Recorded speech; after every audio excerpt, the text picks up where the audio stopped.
Okay, so coming to the second part 2 of myocardial infarction. In this part, we are going to continue with the morphology.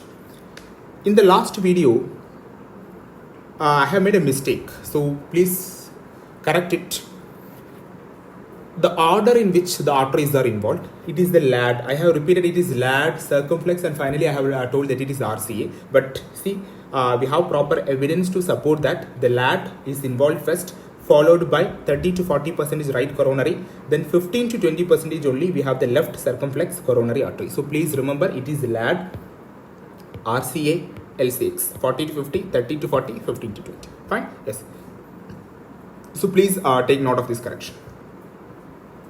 In morphology of MI, the only one thing that you have to remember is this table. Fine. So this is as far as for a right heart is concerned, right dominant heart is concerned. Fine. Yes. So it is the LAD. Okay. Right, then left circumflex coronary artery. Okay. So what's the morphology? This table. Just remember. Just if you by heart this table, put a table in your exams, you will get marks, full marks, no doubt. Fine. For the sake of easy, I am going to explain this table. We have two stages, reversible, irreversible injury. Reversible injury, just take note of my salient points. Fine. Rest everything you can fill up. There are some important changes you have to remember. That only I am going to stress out. Reversible injury means 0 to half an hour. That is 30 minutes. I told you, 30 minutes irreversible, because after 30 minutes irreversible cell injury occurs. Irreversible cell injury, I told you 20 to 40, best answer you can go for 30 minutes. So half an hour means 30 minutes. There won't be any gross changes in the myocardium. No light microscopic changes.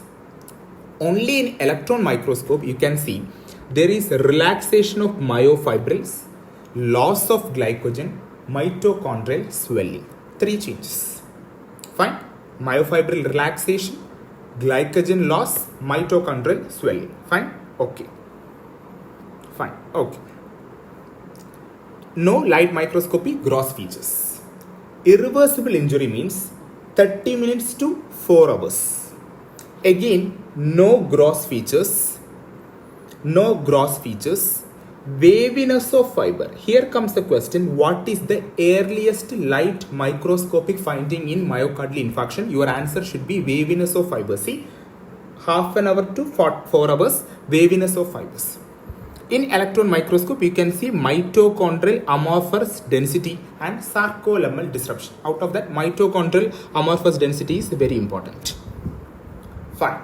Hereafter, there won't be any electron microscopic finding. Why there is no? Why we should go for electron microscope? Because we are going to see the changes even in gross itself. Then what is the need to do electron microscopy? Yes, 4 to 12 hours you can see dark mottling, but it is occasional, or I can say dark mottling starts to appear with early coagulative necrosis. Early coagulative necrosis. Very, very important. You can't remember each and every point. Fine. So just remember the characteristic hallmark point. Half an hour to 4 hours, waviness of fibers, no gross change, mitochondrial amorphous density in electron microscope. 4 to 12 hours, dark mottling starts to appear, early coagulative necrosis. Of course, edema and hemorrhage occurs. It's usual. There is nothing to specify it. 12 to 24 hours, dark mottling is well prominent. Dark mottling is well prominent. Before this, that is 4 to 12 hours, I told it is early coagulative necrosis. Here, the coagulative necrosis is ongoing. So, what are the features of necrosis? Pycnosis, hypereosinophilia. Then, very, very important thing, contraction band necrosis. Contraction band necrosis is a feature which you can appreciate between 12 to 24 hours. And you can see early neutrophilic infiltrate. In 1 to 3 days, you can see yellow tan infarct. The coagulative necrosis in earlier stage, it was ongoing. Here, the coagulative necrosis will be well prominent. You can see brisk infiltrate of neutrophil. Before this, what you can see early neutrophilic infiltrate. Here what you can see, brisk interstitial infiltrate of neutrophils. 3 to 7 days, you can see hyperemic border.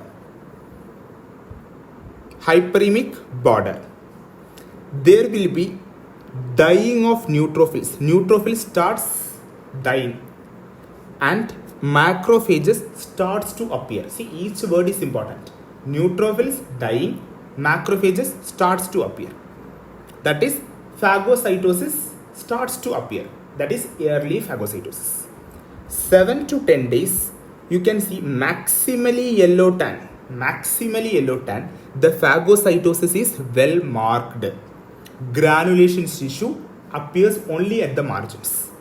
In 10 to 14 days, you can see red-grey borders and the granulation tissue is well established with the new blood vessels. 2 to 8 weeks, grey-white scar formation starts to occur. Collagen deposition increased.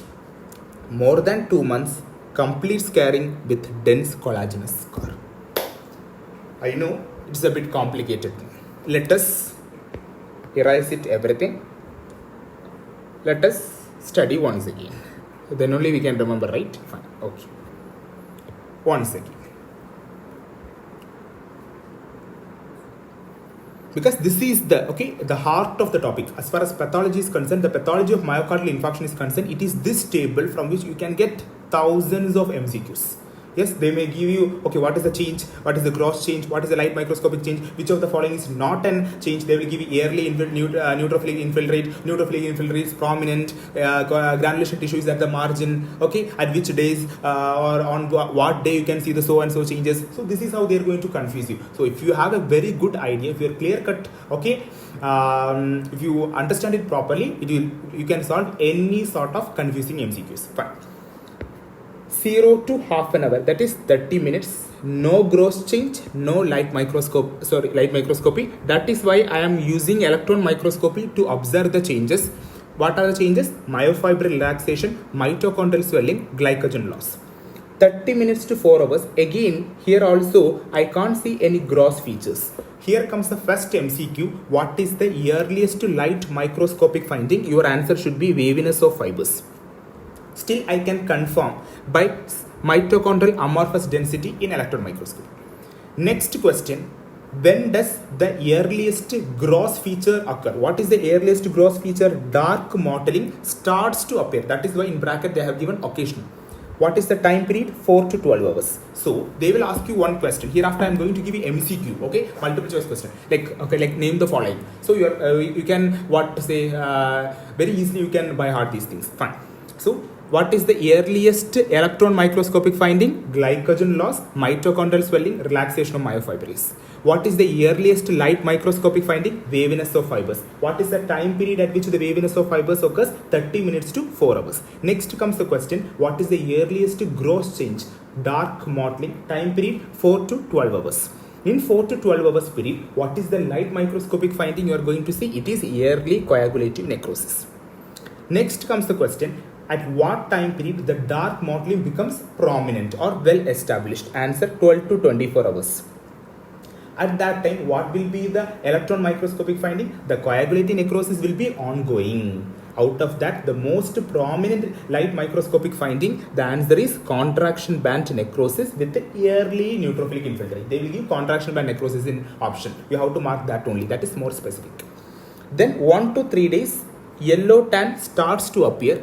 Coagulative necrosis becomes prominent or well established by how many days? 1 to 3 days. In the same 1 to 3 days, the interstitial brisk infiltrate of neutrophils. Next comes the question, in which time period there will be hyperemic border? 3 to 7 days. In which time period the neutrophil starts to die, phagocytosis starts to appear? Answer again 3 to 7 days. Next question, by 7 to 10 days, what is the characteristic, I am repeating, characteristic light microscopy finding? It is well developed phagocytosis. Don't write granulation tissue. Granulation tissue is well prominent on when 10 to 14 days, well established granulation tissue. When the collagen deposition become increased, 2 to 8 weeks. Scar. Whenever you heard the word scar, whether it is in gross or light microscopy, your answer should be more than 2 months. Red, grey, okay, these and all very rarely they used to ask, okay, because they are non-specific, we can't differentiate. I hope this is clear. This table is extremely important. So I have tried my best to inculcate these things into your mind again and again. Another important test, triphenyl tetrasodium chloride. Fine? Yes. It's a stain. It impart brick red color. You can see brick red color to healthy non-infarcted myocardium. Why? Because this non-infarcted myocardium has preserved lactate dehydrogenase activity. You can see some yellowish regions here. This myocardium is infarcted myocardium. Due to loss of lactate dehydrogenase activity, these can't take stain. That is why they look unstained pale zone. This is just the use of triphenyl tetrasodium chloride. This is a stain. Normal myocardium will be brick red in color because it has good lactate dehydrogenase activity. Infarcted myocardium, no LDH activity, no stain. So it appears pale. Pale means that is a color. Don't think that yellow color is by the stain. That is it's the normal myocardium's color. Fine. Yes. It's not because myocardium we have a fat, everything is present, right? Yes. So it's a pale in color. Okay. That's finished. So wavy fibers, granulation tissue, 3 to 7 days, wavy fibers. Please refer on the table. Once you read this, I will advise, please don't read this paragraph. You will get completely confusing. Okay, you will be completely confusing when you read this table. So I won't advise you to read this, this paragraph. Please only read this table. Okay.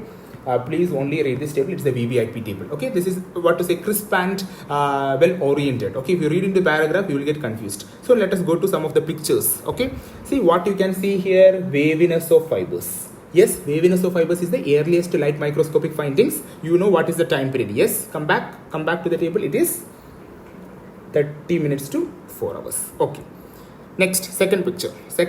What is it? Yes, you can see dense mononuclear infiltrate. I have used the word dense. Dense means how many? Dense means, see, don't write 1 to 3 days. In 1 to 3 days, only early neutrophilic infiltrate. 3 to 7 days, you will get dense neutrophilic infiltrate. Finish. Okay, I'm going to write here.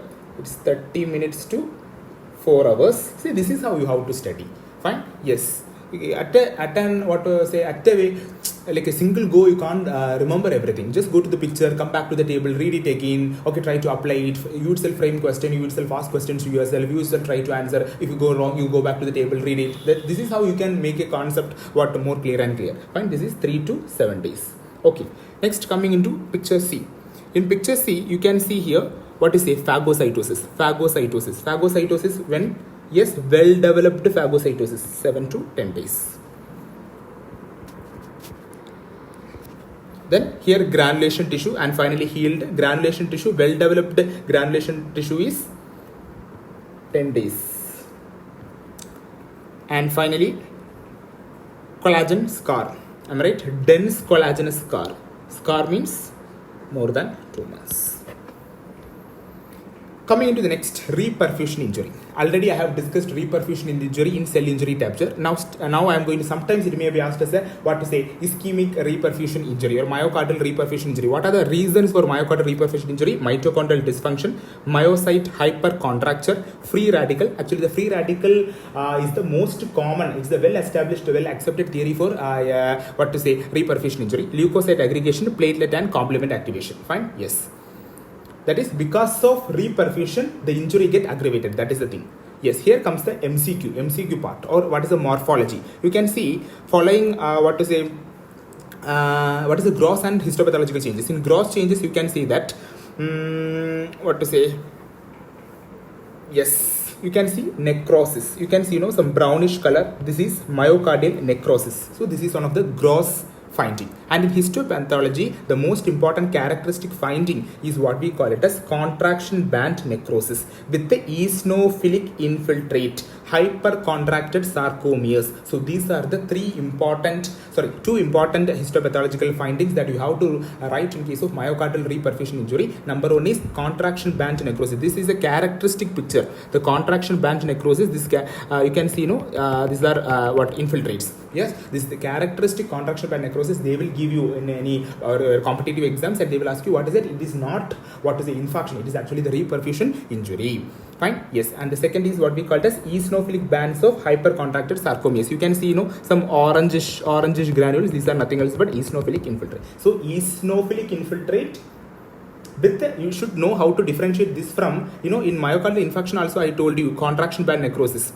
See, contraction band necrosis you can see between 12 to 24 hours. But here the contraction band necrosis is associated with the neutrophilic infiltrate. Neutrophilic infiltrate means you can see hematoxylin stain. At the same time, when this contraction band necrosis is associated with some orange, crimson, red, orange granules like cells, so you can see in this picture, this is nothing else but contraction band necrosis associated with eosinophilic infiltrate, which is a characteristic hallmark histopathological feature of myocardial reperfusion injury. Fine. Then coming into clinical features. So in myocardial infarction, after the onset of myocardial infarction, the plasma membrane of the necrotic myocytes become leaky. The troponin and all other enzymes leak out, and hence we can use them as a biomarker for diagnosis of myocardial infarction. Fine. What are the biomarkers? They may ask this as a separate short note, or you have to write in clinical features. We have two types of infarction MI. One is ST elevated MI, or another is non-ST elevated MI. STEMI and NSTEMI we call it as. Okay. What are the different markers? Number one is creatine kinase, CKMB. Another one is the most specific. Creatine kinase is not specific. Whereas the most specific are cardiac specific troponin T and troponin I. Fine? Yes. So here comes the question. The cardiac troponins, they begin to rise in 2 to 4 hours. Peak at 24 to 48 hours. Start rising in 4 hours and peak at 24 to 48 hours. Okay. Fine. So that is the most important point you have to remember. Okay. Yes. You can get an MCQ. Nothing more than that. Okay. Once this is done, treatment, oxygen supplementation and nitrate. Why nitrates? Why oxygen supplementation? It includes blood oxygen saturation. Nitrates, vasodilation. It will reverse vasospasm. Then antiplatelet agents like aspirin, clopidogrel, prasugrel, ADP receptor inhibitors, then eptifibatide, then absiximab, okay, glycoprotein 2B3 inhibitors, anticoagulant, low molecular unfractionated heparin, direct thrombin inhibitors, beta blockers, okay. Then fibrinolytic medications, then early arrhythmia monitoring and management. Okay, yes, why? Because I told you, one of the most important complications of myocardial infarction is fatal ventricular arrhythmias. That is the reason for sudden cardiac death following MI. Okay. So these are the most important points you have to mention in case of clinical features. I have told you about, yes, the clinical features. Once again, the chest pain, the patient will be classically described. And remember, this pain is more than 30 minutes. So here itself, I am going to differentiate the myocardial infarction pain and the angina. Angina pain is 15 seconds to 15 minutes. If it is more than 20 minutes, unstable angina. If it is more than 30 minutes, not relieved by rest, it is myocardial infarction. Crushing, stabbing, squeezing pain associated with profuse sweating, nausea, vomiting, all these are one of the most, this is a typical case presentation. So a 40-year-old male comes to your OPD with history of profuse sweating, palpitation. Your diagnosis is myocardial infarction. Don't think about any other conditions. Fine? Yes. Okay, then what are the consequences and complications of myocardial infarction? I'm going to just want to mention the complications per se. I'm not going to discuss in detail about what are the complications. Number one is contractile dysfunction. Number two, papillary muscle dysfunction. Number three, right ventricular infarction. Number four, myocardial rupture. Number five, arrhythmia, fatal ventricular arrhythmias. Let it be more specific. Then ventricular aneurysm, progressive heart failure, mural thrombus, chamber dilation. The most important one, what I have to discuss is pericarditis. See, I told you two patterns of infarction, transmural, non-transmural. In transmural MI, transmural myocardial infarction means it's going to affect all the layers. What is the layer which is going to cover the heart outermost? That is the pericardium. Inflammation of pericardium, we call it as pericarditis. So, post MI, that is after an episode of myocardial infarction, normally the pericarditis can appear. Okay, it's quite normal after an episode of myocardial infarction, like 2 to 3 days, and it will resolve automatically after another few days. But rarely the patient may develop intense pericarditis after weeks or sometimes after month. Okay, due to the formation of some antibodies against the damaged myocardium. So that is the post myocardial infarction pericarditis. We call it as Dressler syndrome. What is that? Dressler syndrome. So Dressler syndrome is nothing else but normally following an episode of myocardial infarction, the patient will have pericarditis. In 2 to 3 days, it resolves within another few days. But this pericarditis may be so severe, and at the same time, remember, the presentation will be after weeks, after months. In such a case, the pericarditis will be so intense, it won't resolve. We have to intervene. That is called as Dressler syndrome. Post myocardial infarction, intense severe pericarditis. We call it as Dressler syndrome due to formation of antibodies against damaged pericardium. I think it has been asked in GIPMR few years back. What is the pathogenesis behind Dressler syndrome? Very simple. It is just the formation of what antibodies against the damaged myocardium. Normally pericarditis occurs, resolves automatically, but after weeks doesn't resolve, we have to intervene, means it is Dressler syndrome. Okay, so ventricular aneurysm, heart failure, chamber dilation, pericarditis. Don't say Dressler syndrome is a complication of MI. Okay, it occurs only very rarely. Only Dressler syndrome occurs. So just write pericarditis. Then mural thrombus, arrhythmias, rupture of myocardium, papillary muscle, contractile dysfunction, right ventricular infarction. Okay, yes. So with this, we have finished myocardial infarction. So I told you that in this video I will be giving a final brush up of what we have all discussed. So first, just remember ischemic heart disease. It's just a fast track revision. Okay, so I'm not going to explain each and every point. I'm just going to give you hints. Ischemic heart disease, it may be myocardial infarction when the tissue death occurs. Angina pectoris means chest pain. Okay, see, angina pectoris is not a pathology. Okay, it is a chest pain.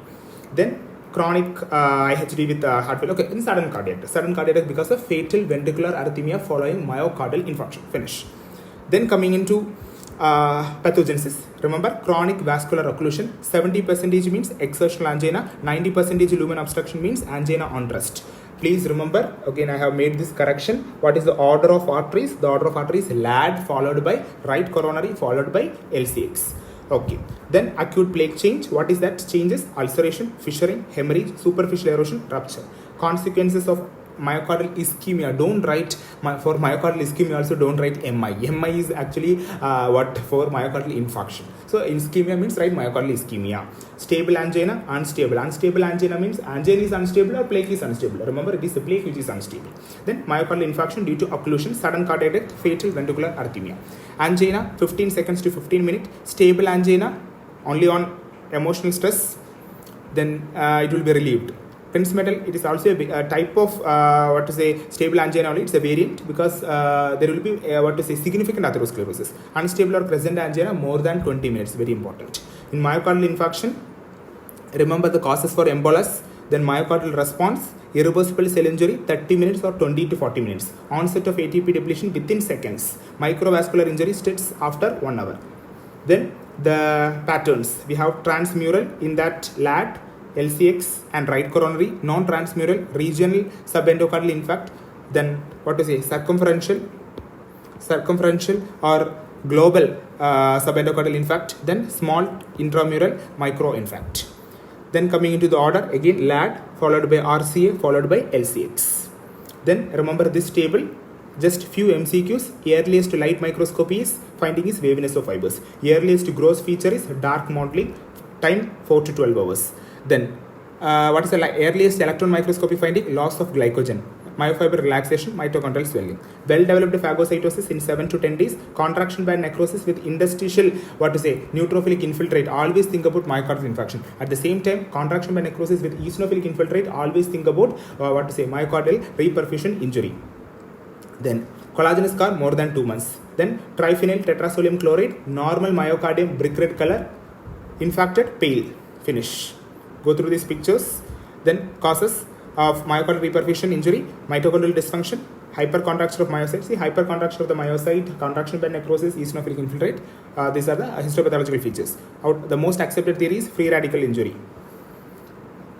Features: crushing, stabbing type of chest pain, profuse sweating. Remember, cardiac troponins are more specific than creatine kinase. Rise in 2 to 4 hours, peak at 24 to 48 hours. Treatment: oxygen supplementation, nitrates. What is the reason for these biomarkers? Because of plasma membrane leakage. Antiplatelet, anticoagulant, beta blocker. Then arrhythmia, very important. Contractile dysfunction, myocardial rupture, right ventricular infarction, arrhythmias, pericarditis, ventricular aneurysm, right heart failure, progressive heart failure, chamber dilation, mural thrombus, complications. What is Dressler syndrome? Normally, pericarditis will appear after an episode of MI, 2 to 3 days, resolves within few days. If it occurs after months, intense pericarditis, it doesn't resolve, we have to intervene. Your answer should be Dressler syndrome. The patient may have features of fever, toxemia, all those. So, hope these 2 videos, I have tried my level best to give you a very clear, crisp idea about myocardial infarction. Once again, I am telling that table is gold standard. You can't afford to skip that table. Please read that table again and again. Please correlate with pictures. Please frame questions. Please ask questions to yourself and make that table extremely thorough. Go through that salient pathogenesis mechanism for myocardial infarction, myocardial response. That tables, 2 tables are very important. Then triphenyl tetrasodium chloride test. Remember, very important. Myocardial reperfusion injury, complications, and Dressler syndrome. Okay. Thank you.